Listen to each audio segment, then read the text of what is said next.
Hola a todas, ¿cómo están? Bueno, ante todo, perdón por la voz gangosa que van a escuchar, pero bueno, como muchas de ustedes, estoy engripadísima, así que bueno, vamos a grabar esta clase aún con esta voz. A lo largo de la cursada hemos hablado de derechos, de leyes, de reglamentos, de cómo nos rige la Constitución. Y también hemos hablado, si recuerdan al principio, sobre soberanía, nación, y son cuestiones que hacen a quiénes somos. Y ese quiénes somos tiene que ver con la identidad. ¿De qué nos sentimos parte? Somos argentinos, argentinas, está bien, pero ¿qué me hace igual a un compatriota jujeño o a alguien de Río Negro o de Tierra del Fuego? Más allá de la escarapela, bueno, el idioma español, pero si es por idioma español lo compartimos con el resto de los países hispanohablantes, ¿no? Latinoamérica, España. ¿Qué hay que me une con las demás personas que se llaman Argentina? La unidad 6 arranca en la página 90 del libro y es sobre identidad y diversidad. La identidad, vamos a leer, es esa construcción que tenemos en común dentro de un grupo social que nos hace llamarnos, autopercibirnos como un nosotros, ¿no? Hay un nosotros y hay un otro. La identidad es ese conjunto de rasgos propios que tenemos como persona o como comunidad que nos identifica y por supuesto nos diferencia. Las costumbres, por ejemplo en el caso de Argentina, lo que comemos, cómo comemos, ¿no? El sentarnos a la mesa, cenamos, 9, 10 de la noche y no a las 7 de la tarde como, un estadounidense. Ponemos dulce de leche a la tostada y no Nutella o pasta de maní. Estoy diciendo ejemplos tontos, pero son cuestiones cotidianas de la cultura las que nos hacen identificarnos. Y también sucede en lo individual. Por ejemplo, yo me levanto y sé que puedo ponerme una pollera o un pantalón o un vestido. ¿Qué pasa a un hombre? ¿Un hombre puede ponerse pollera? ¿Qué pasa si la usa? Ahí estamos hablando de costumbres que romperían, una ruptura de las costumbres sería, por ejemplo, que un hombre usa pollera o que una mujer, no se depile las piernas, por un ejemplo. Son cuestiones individuales, pero también son culturales, estamos atravesados por la cultura. Fíjense si no, ¿por qué les suena tan raro esto que les estoy diciendo? Por algún motivo nos choca o nos suena raro. No es que pase algo si alguien lo hace, por supuesto está. Pero fíjense cómo estamos atravesados por la cultura, que por más que sepamos que no pasaría nada si un hombre se depila y una mujer no, sin embargo, el pensarlo o el decirlo nos hace ruido, ¿no? Nos genera o una risita o lo que fuera. Con el tema del censo, con el último censo de hace unos días, el tema de cómo nos autopercibimos, nuestra identidad, ¿no? De género, fue un tema de conversación para muchas personas, ¿no? Y esta también es una construcción, digamos, es cultural el pensar que solamente hay dos opciones, ¿no? En un sistema binario, hombre-mujer, y hoy en día hay diferentes movimientos que lo que intentan es justamente visibilizar otras identidades posibles más allá de mujer u hombre, ¿verdad? Y el ser mujer o el ser hombre, ¿no? Sin irnos por las ramas y sin querer marearlas, pero el ser mujer o el ser hombre también lleva una construcción detrás. Cuando uno dice la palabra mujer, ¿no? Si cerramos los ojos y decimos la palabra mujer, hay una figura que se nos viene a nuestra mente. Pelo largo, tal vez una cartera, un vestido, jean ajustado, una forma de caminar, vamos a decirle, un poco más sensual o con la cadera. Y cuando nos imaginamos un hombre, por lo general nos imaginamos, bueno, con barba o jeans anchos, más musculoso o más grandote que una mujer, sin depilar las piernas, por decir algo. Entonces, todo eso son construcciones, ¿no? De cómo debe ser una mujer y de cómo debe ser un hombre. Eso forma parte de nuestra identidad y está tan naturalizado que no nos damos cuenta. Si no, fíjense, por ejemplo, cuando alguien está embarazada, nos interesa mucho, pero mucho, saber si va a ser neno o varón. Pero si nos paramos un segundo a detener en frío, ¿por qué nos interesa? ¿En qué nos cambia? ¿Le regalaríamos distinta ropa o distintos juguetes si nos enteramos? Y si le regalé algo celeste y resulta que era nena, ¿qué pasa? Hoy en día sabemos que no pasa nada, pero hace unos años era todo un tema que a un nene le gusta el rosa o que una nena tenga cosas celestes. Pero aunque hoy entendamos que eso no tiene nada que ver, lo de los colores, aún así fíjense cómo nos importa, digamos, a qué identidad de género pertenece o pertenecerá ese bebé que está en la panza, ¿no? ¿Por qué nos importa tanto? ¿En qué nos cambiaría? Obvio, hay un montón de cuestiones para responder, pero si lo pensamos fríamente, nos daríamos cuenta que no hay ningún motivo para querer saberlo de antemano. O sea, no hay nada que nos cambie. La identidad personal o comunitaria, entonces vamos a decir que es social, porque se construye. La identidad es compartida, se puede definir por rasgos, prácticas y o símbolos comunes que comparten entre miembros de un grupo de personas, y como sujetos sociales podemos identificarnos desde muchos aspectos. Por ejemplo, puedo tener un nombre propio, una nacionalidad, puedo simpatizar con un equipo de fútbol, seguir a una banda de música, y todo eso puede ser parte de mi identidad, pero me incluye dentro de ciertos grupos y me diferencia de otros. Todo esto podría resultar en que, a la hora de identificarme, pudiera decir: soy Maca, de Argentina, hincha de Boca y ricotera, por ejemplo. De la misma manera, podría seguir describiendo mi identidad a través de mis elecciones sexuales, políticas, profesionales, laborales. Las invito a responder la actividad de la página 91 con un listado de aquellos rasgos que consideren que las representa, que las identifica. Puede ser nombre, edad, género, gustos musicales, futbolísticos, alimentarios, localidad o provincia de nacimiento, de crianza, hábitos, etc. Lo que a cada una sienta que la identifica. El horóscopo, no sé, lo que fuera. Volviendo al tema de la identidad y la construcción que tenemos, ¿no?, con respecto a ser mujer u hombre, digamos, quiero ser muy cuidadosa con las palabras que uso, simplemente quiero ser lo más clara que se pueda para que ustedes también entiendan. Y realmente es un tema que está muy en boga, que hijos o nietos de ustedes lo van a tener mucho más claro, y está bueno que podamos como adultos ayornarnos y entender lo más que se pueda, para no herir a nadie y para que haya cada vez más personas, ¿no?, libres, y que puedan manifestar tranquilamente con cómo se identifican. Un ejemplo un poco más sencillo para entender es que cuando empezó la secundaria obligatoria en nuestro país, uno de los problemas más planteados por los docentes era trabajar con las nuevas diversidades. ¿Y quiénes eran esas diversidades? Eran ese grupo de estudiantes nuevos que antes no iban a la escuela secundaria porque no era obligatorio y porque tenían que laburar.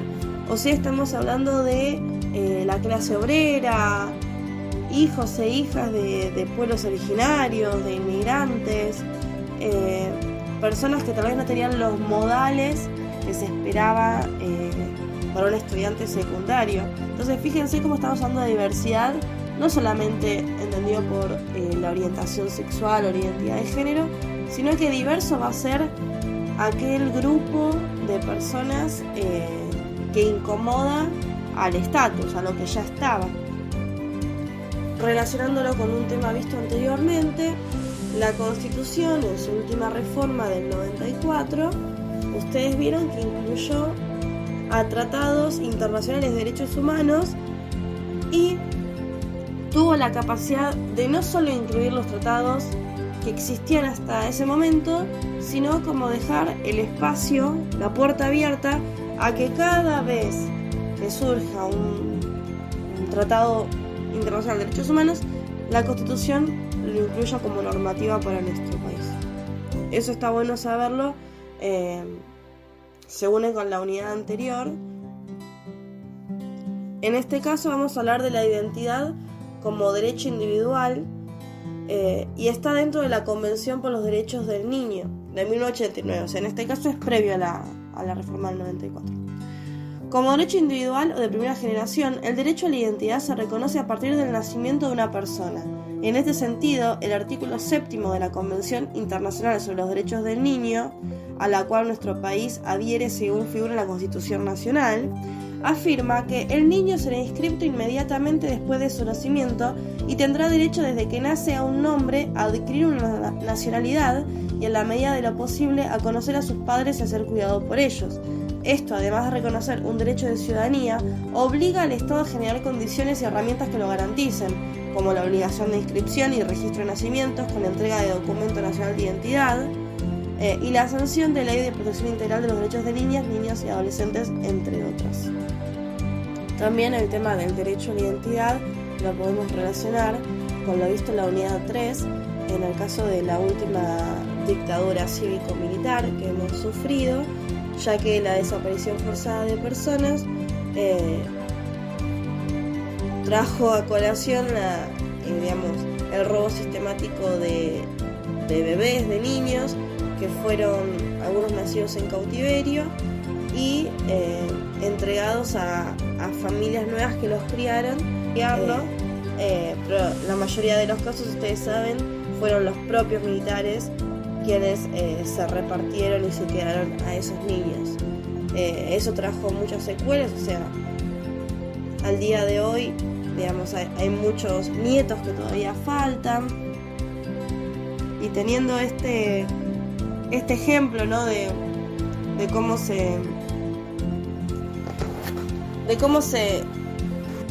cómo se quebró el derecho a la identidad en este caso, hace que sea un tema muy sensible en nuestro país y que por suerte, gracias a diferentes leyes y por supuesto gobiernos que las han gestionado, podemos decir que estamos a la vanguardia de derechos humanos, al menos de la región, y en el caso puntual de la identidad de las personas, es un tema que nos interpela como país y del que intentamos, me incluyo, siempre ser lo más cuidadosos y respetuosos posible.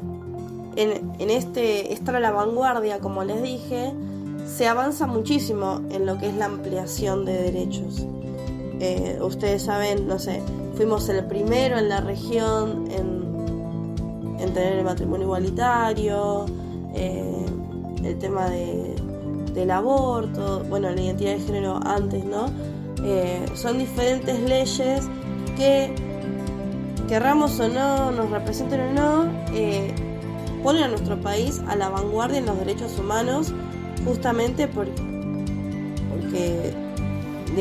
estamos incluyendo leyes que intentan garantizar la identidad y la libertad de las personas. Los avances en materia de restitución de derechos en los últimos años de nuestro país condujeron a la ampliación del derecho a la identidad, relacionándolo a otros aspectos de las personas, tales como el de la sexualidad. Antes hablamos de la identidad en el sentido de identidad robada por la dictadura, pero también hay otros casos donde la identidad no está siendo respetada, que es cuando justamente una persona no siente, no es lo que lo anotaron al nacer, por decirlo en criollo. La Ley de Identidad de Género, sancionada en el 2012, establece que una persona podrá optar por la identidad de género con la cual se identifica y se reconoce.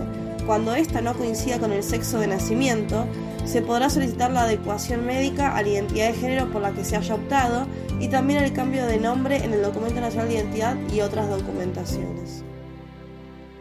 También el derecho a la identidad es un derecho social o de segunda generación, porque si bien no hay una declaración internacional que lo mencione específicamente, hay en nuestro país una serie de acciones que buscan preservar la identidad como patrimonio social, garantizando mecanismos que efectivicen esa participación. Por ejemplo, las políticas en relación con el cuidado del idioma y sus modismos, que obliga a doblar las películas y producciones extranjeras al castellano en la modalidad que resulta más cotidiana y comprensible para el público argentino, exceptuando aquellos casos en los que se ponga en riesgo el sentido o la interpretación del contenido. La diversidad es un concepto entonces que se refiere a un grupo de personas, de individuos que no encajan con la norma de la sociedad. Esto puede suceder porque quienes tienen el poder de definir nosotros intentan, por medio de ese mismo poder, anular las diferencias que existen en toda sociedad porque consideran que esas diferencias son negativas, ¿sí? Esto obviamente es un ejemplo de discriminación y siempre estuvo presente a lo largo de nuestra historia, lo habrán visto con otros profes, el querer anular al diferente, ¿no? O sea, en la época de la dictadura, quien era peronista, marxista, o sea, que traía otras ideas, otra forma de entender el mundo y de entender al Estado y las políticas, era secuestrado, torturado, o simplemente por miedo a que le pase eso, lo obligaban a callarse o a hacerse a un lado, a no participar. Y eso sucede también, lo traigo a otro ejemplo mucho más cotidiano, que no tiene que ver con la identidad de género, orientación sexual, pero fíjense, volviendo a cómo nos imaginamos que es una mujer o un hombre, fíjense cómo los cuerpos que vemos en la tele, bueno, tanto de mujer como de hombre, suelen ser bastante delgados, sin un rollito, sin nada de más, y cómo eso se nos mete en nuestra cabeza, que en las escuelas siempre está presente el maldito bullying. O sea, fíjense cómo los niños y las niñas sufren porque los llaman gordito, gordita, entre muchos otros adjetivos, y eso también es una forma de discriminar al diverso, ¿no? Al que es distinto, porque no tengo el cuerpo que se espera que tenga, porque no tengo el cuerpo que se considera lindo, bonito, deseable. Si como de más, si en el recreo me como unos chisitos y me doy una barrita de cereal, no sé. Los niños sufren un montón ese tipo de burlas, y estamos hablando del mismo concepto. Al que no es como se espera que seas en la sociedad, se le castiga. Si no tenés el cuerpo que consideramos lindo, te hacemos sentir mal. Si no tenés el cabello que consideramos lindo, o sea, rubio y lacio, súper planchado, nos vamos a reír de tus rulos. Si no tenés la voz grave, gruesa, siendo varón a los 13 o 14 años, también vamos a ser objeto de burla, y así con todo. Cualquier persona que no cumpla con el deber ser, con lo que se espera de ella, va a sufrir algún tipo de discriminación. O así es hasta ahora, obviamente no quiero que así sea. Pero bueno, creo que se entiende con estos ejemplos lo que es la diversidad y la discriminación. Obviamente no es lo mismo la discriminación que puede ejercer un niño de 8 a 10 años hacia un compañero que la discriminación que puede ejercer un programa de televisión o una influencer con 2 millones de seguidores, porque afecta a muchísima más gente. No tiene la misma responsabilidad, quiero decir, un niño que burla a otro que un periodista burlándose de una persona o de una comunidad. No sé, así rápidamente se me ocurre el ejemplo del periodista deportivo Azaro. Participó de polémica del VAR, seguro lo conocen, pero es conocido por sus dichos bastante asquerosos hacia las mujeres, y por supuesto no tiene la misma responsabilidad que un niño. O sea, tiene mucha más responsabilidad porque lo escuchan miles y miles de personas, de familias, y bueno, y ni hablar cuando la discriminación o el silenciamiento viene por parte del Estado. O sea, es como un nivel de responsabilidad aún más alto. Por eso una cosa es discutir entre compañeros sobre política y pelearse o putearse un poco incluso, y otra cosa es que el Estado te desaparezca o te persiga porque pensás distinto. No es de igual a igual, o sea, la balanza está despareja, y creo que eso se nota. En la página 98 del libro justamente van a poder leer sobre la discriminación y los modelos estéticos hegemónicos, entre otros temas, el ideal de belleza, que es algo que les venía diciendo. Hay roles y estigmatizaciones que se hacen tanto para hombres como mujeres. Del hombre se espera que sepa hacer asado, que sepa arreglar autos. Me pasó el otro día un ejemplo muy... como para que vean que no hablo solo de las mujeres, pero un matrimonio amigo conocido de la familia, el otro día se les pinchó el auto y la esposa no paraba de burlar al marido porque no sabía usar él, si no me equivoco, el cricket se llama, levantar el auto y cambiar la goma. No sabía cambiar una goma. Ahora, ¿por qué se esperaba que él sepa hacerlo? ¿Por qué? Porque es hombre.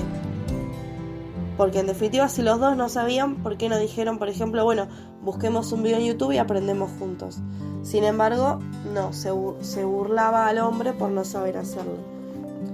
Y así, para el otro lado, para el lado de las mujeres, pasa constantemente. Si no sabemos cocinar, fíjense que se dice, cuando alguien hizo algo rico, ¿qué le decimos? Ya te podés casar. ¿Por qué? Porque el saber cocinar es como un acto de adultez o de mujer apta para el matrimonio. Las invito a leer tranquilas la unidad 6, que está hasta la página 100. Así que son poquitas hojas, son muy entretenidas, es un tema muy actual, el tema de la identidad. Es de la 90 a la 100, pero tiene muchas imágenes y cuadros en el medio, así que no es que es todo texto, no son todas palabras. Les pido que lo hagan. Les pido también que realicen las actividades. Y un último pedido, que también les dé su interés. Les recomiendo que sigan, tanto en Facebook como Instagram, si tuvieran, a Identidad Marrón. Identidad Marrón es un grupo iba a decir de jóvenes, pero no, hay de todas las edades. Les voy a leer cómo se definen ellos mismos. Identidad Marrón es un colectivo que nace como respuesta al racismo invisibilizado en el país, como espacio de encuentro y visibilización de las personas indígenas, aquellas consideradas como negros, negras, populares y que llamamos personas marrones o marronas. La propuesta es impulsar una herramienta de lucha para reivindicar las pieles y rostros de hijes y nietes de indígenas, campesines, migrantes, algo que se ha intentado silenciar por el mito de la Argentina blanca venida de los barcos. Ustedes saben, habrán escuchado que en nuestro país un poco está esa idea de que, bueno, somos bastante europeizados, ¿no? Como somos la Europa de América. Cuando vienen los turistas a Capital se maravillan de cómo los edificios parecen Francia, parecen Alemania, parecen no sé qué. Y hay cierto placer, cierto regocijo en que Argentina parezca blanca, cuando en verdad estamos hablando de Capital Federal. Argentina no es blanca, Argentina no bajó, su población no bajó del barco exclusivamente, si bien por supuesto hay muchos hijos, nietos de italianos, de españoles, también hay hijos, hijas, nietos de personas quechuas, guaraníes. No todo el mundo vino de Italia. En mi caso tengo abuelos, bisabuelos quechuas, santiagueños, mi padrastro paraguayo, hijo de guaraníes, y así un montón de historias que me encantaría que me cuenten también ustedes de su familia. Pero me encanta este grupo porque intenta visibilizar que Argentina es marrón, que el color de piel que más hay no es blanco, sino que somos trigueños, morenos, y no somos todos como nos imaginamos que es un porteño. Y me encanta este grupo de jóvenes, ¿no? Este grupo de personas, identidad marrón, porque visibilizan todas esas historias que la historia oficial parece callar, ¿no? Así que bueno, esta fue la unidad 6. Les agradezco un montón si me escucharon hasta acá. Perdón mi voz nuevamente, espero estar mejor para las próximas. Espero encontrarlas personalmente en una próxima clase.